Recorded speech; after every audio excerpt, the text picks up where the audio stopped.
resin for like the stripers, for instance.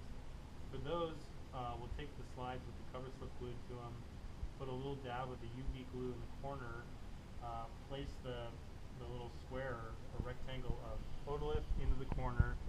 Again, place the UV light on top for a few minutes to fix those pieces in place, and then the polishing can commence on each one of those corners, and then eventually that'll get cut out with the diamond scribe to leave just a small square with the otolith on it that's polished, and that can be ready to mount for the scanning or aging.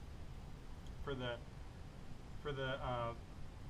bull trout or other small salmonids that you need to flip, it's a little different. In that case, we'll use Crystal Bond. This is the Crystal Bond 509. It seems to work well. We heat it up at a relatively low temperature here on the hot plate, and it stays pretty thick and sort of corn syrupy even when it's hot.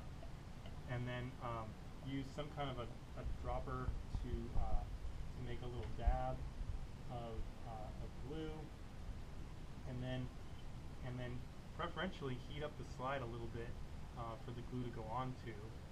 Then to dab the glue onto the hot slide and make a small puddle in the upper portion of the slide, maybe even the upper left corner, to leave a smaller portion to cut out as possible.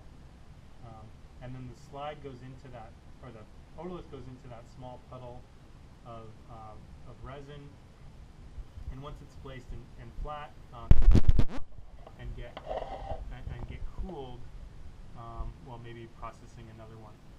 And then once they're cool, the idea is to take these otoliths that have been placed in the resin, preferentially with the sulcus side up. That's the groove in one side of the otolith facing up. These will be polished so that the sulcus is removed. If we look at this from, for example, a side view, there's a groove in the top. We're just trying to remove that groove portion.